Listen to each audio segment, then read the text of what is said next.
Oke, sudah melihat video yang barusan saya stit ya. Di sini tanggal merah nih, 17 apa ya, hari Imlek lah. Ya, selamat bagi yang menjalankan.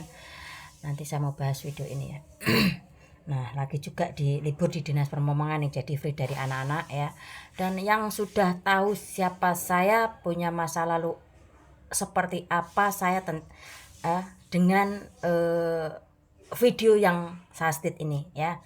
Saya nggak mau bahas lagi, yang tahu saya pasti tetaplah tahu. Ini ya, ini di Kebumen ya, menertibkan OGDC. Akhirnya patok 2, tengahnya bunga mawar. Gini ya, menaklukkan atau menertibkan OGDC sama persis dengan menjinakkan bom. Paham ya? Di situ ketika kalian menjinakkan bom atau menertibkan OGDC ya, dengan perasaan halus. Kalau sampai dengan perasaan cara kasar itu, kalau di menjinakkan bom pasti akan boom. Ya begitu juga kalau menjinakkan OGDC dengan cara kekerasan seperti ini, akhirnya apa?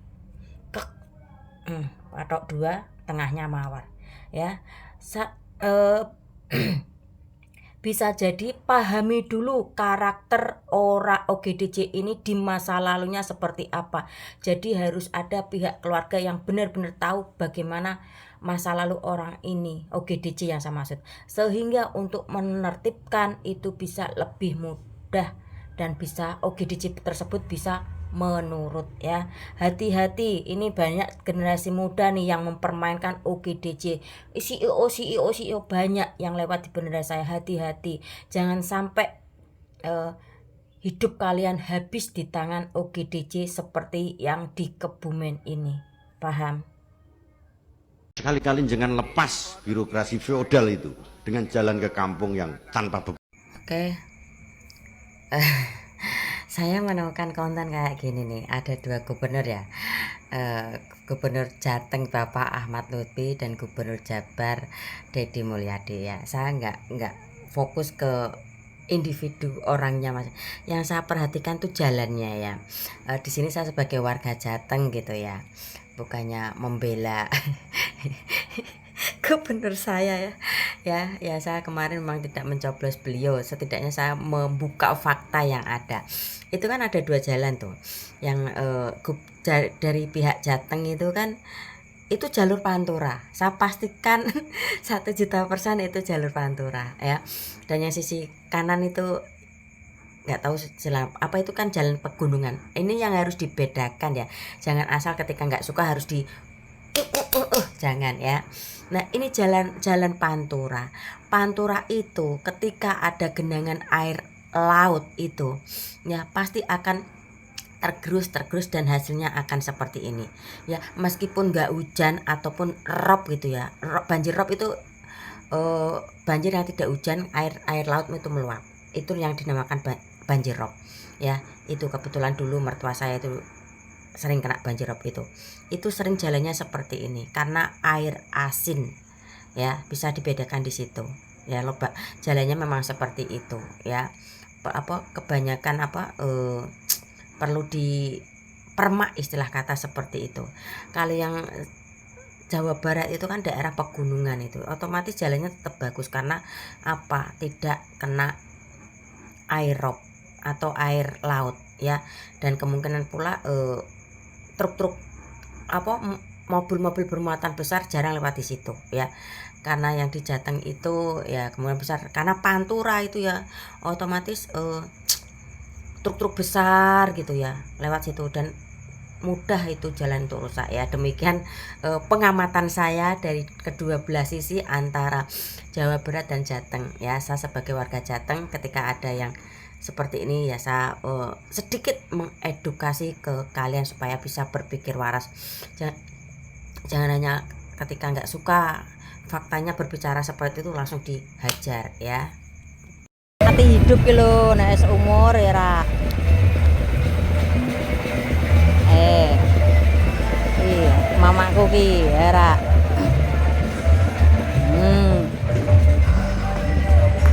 Ya.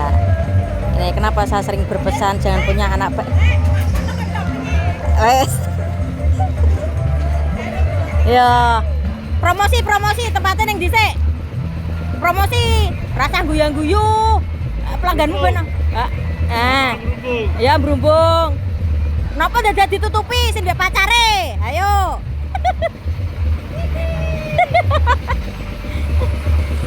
Kenapa saya sering berpesan jangan punya anak banyak-banyak sehingga bisa menikmati masa tua gitu.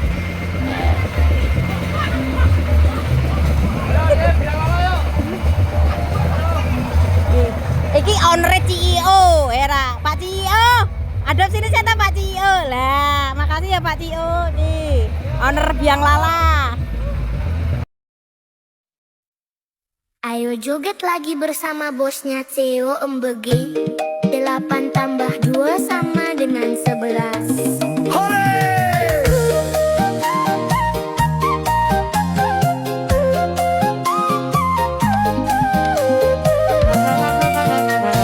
Dulu bilang begini, dulu bilang begitu, bilang ini, bilang itu, banyak sekali. Semua sudah dilupakan dengan sangat ajaib. Kalau dikritik selalu berkata, Hey, antek-antek asing. tapi sayangnya cuma omon-omon. La la la, tapi sayangnya cuma omon-omon. Saya lebih melihat PDIP ini banyak diemnya pas kadernya yang mimpin jadi presiden. Oke, Mas Bro, saya izin state sedikit videonya. Saya mau kasih paham tentang yang saya state ini. Bisa lihat video fullnya tentang Mas Bro ini ya. Melihat ketika 10 tahun kadernya jadi pemimpin PDIP diam. Saya kasih gambaran simple aja dalam kehidupan sehari-hari ya.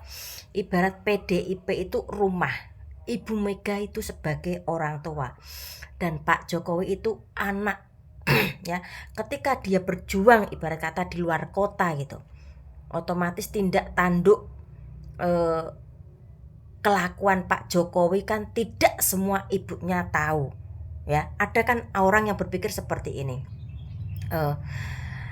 saya mengambil keputusan ini ya sendiri, orang tua saya tidak tahu. Ada yang berpikiran seperti itu ya. Dan inilah yang saya kasih gambaran dalam kehidupan sehari-hari. Ini yang bisa menjawab tentu orang yang sudah mengalami gitu ya.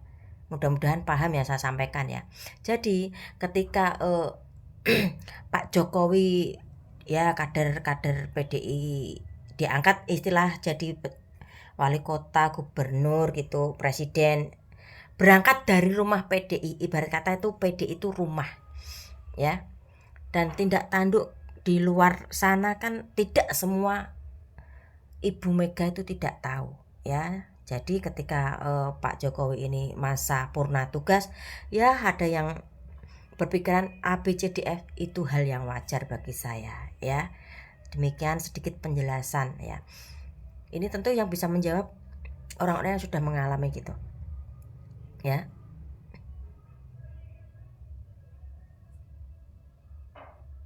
Oke, Presiden Prabowo punya program gentengisasi ya.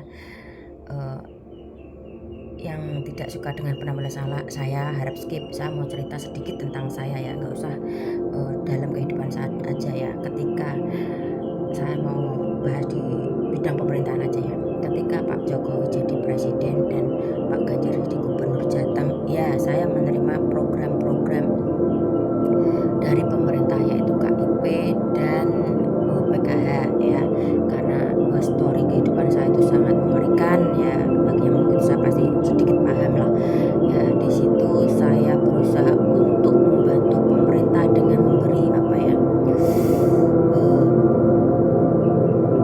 pengertian supaya berpikir waras gitu ya. Nah, dan saya ingatkan sekali lagi, tidak semua masyarakat yang dapat PKH maupun KIP itu bisa masuk sekolah negeri ya, di situ pasti ada apa persaingan ya. Jadi jangan berharap penuh ketika kalian dapat KIP, dapat PKH gitu dijamin masuk negeri, tidak, karena ini sudah saya rasakan gitu ya.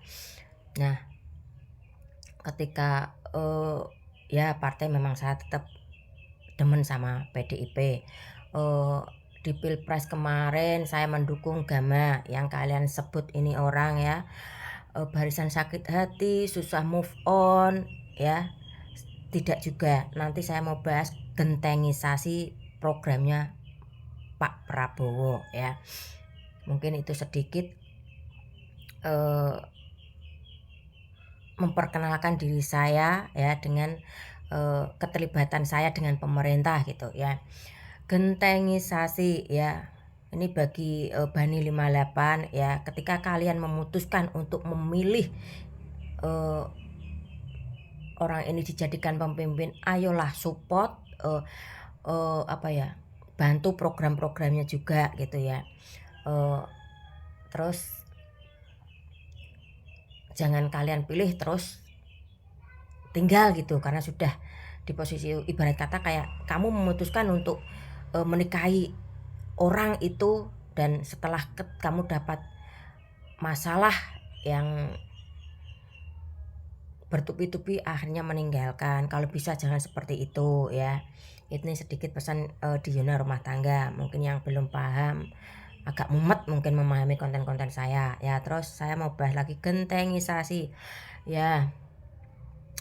Kalau saya melihatnya program gentengisasi ini juga lumayan bagus, karena apa, ada apa menyebutnya ya, petani genteng apa itu ya, istilah pembuat genteng-genteng manual dengan tanah liat itu bisa tumbuh kembang ya. Ya itu dari sisi tradisionalnya bisa mengembangkan apa sih pembuat genteng gitu.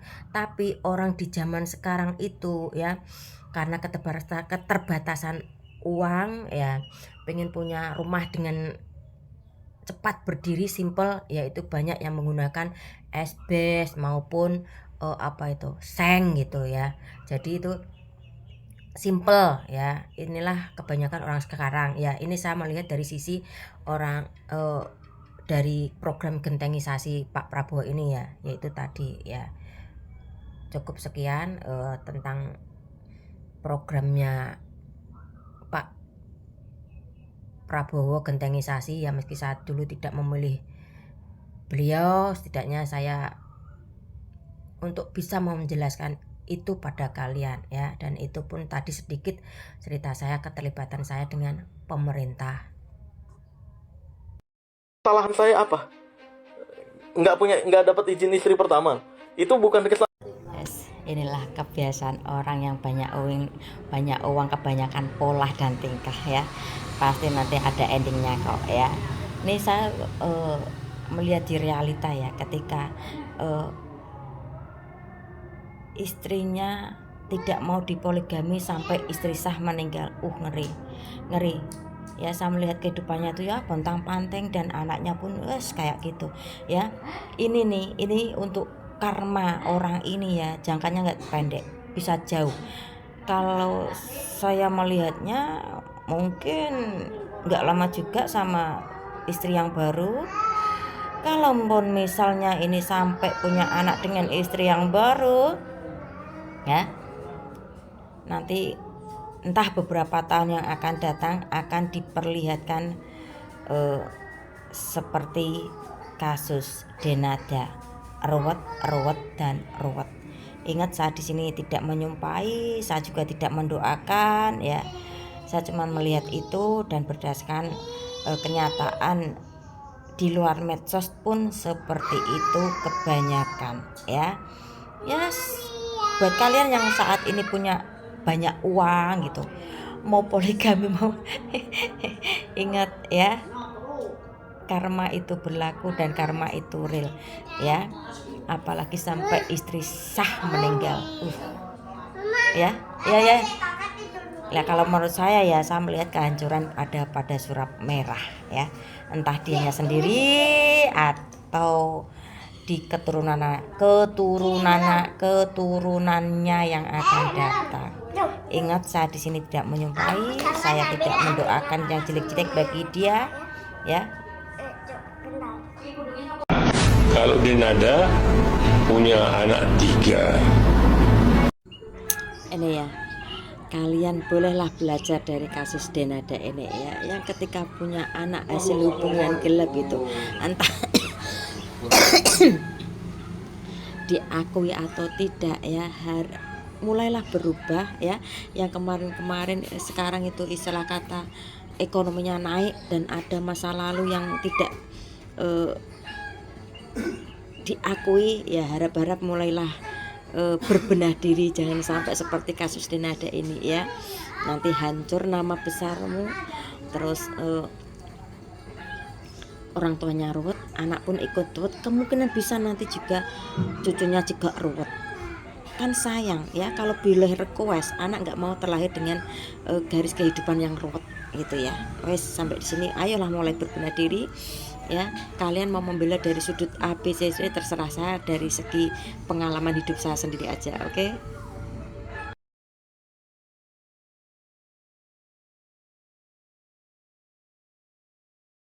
Komenmu aku kayak giniin ya. Yakin bos ya, nanti saya nggak mau buka dulu nanti ya. Kalian tuh para pendukungnya Mas Gibran khususnya ya, aduh mas nggak usah saya jelaskan lah, itu calonmu tuh batinnya tersiksa bos ya. Kamu pernah itu nggak, itu cari aja di videoku yang rame tuh si Miftah itu ya, saya kasih penjelasan gampang deh. Kalau itu omongan Miftah bener ya, berarti dia yang seolah-olah mengendalikan keluarga Pak Jokowi.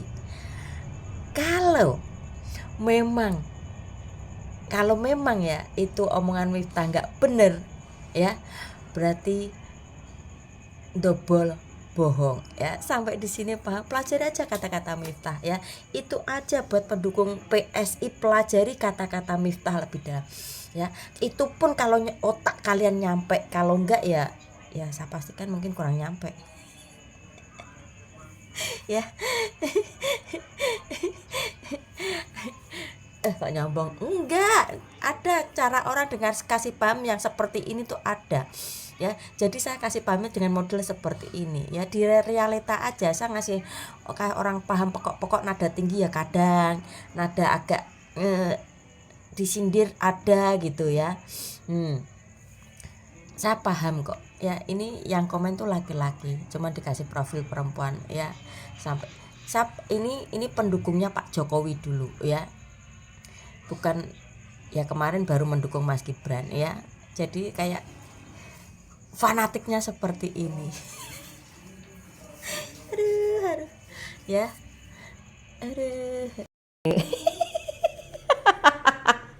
ih, dari tadi tak cari-cari kemana, nunggu maminya di depan kamar mandi, lagi BAB pula, yang di luar makan pisang pula. Dek ya keluar, nanti mami keluar ya keluar. Mau tunggu di situ iso kowe nakno nek nyenengke iki ya gemesi ngene iki kok, nakno kok nek konyol iso mangap nangis lho ya. Mudah-mudahan nanti sampai gede nanti jadi orang tipe setia ya Dek ya. Nungguin orang di pinggir kamar mandi dalam. Udah buang sampah pelan-pelan.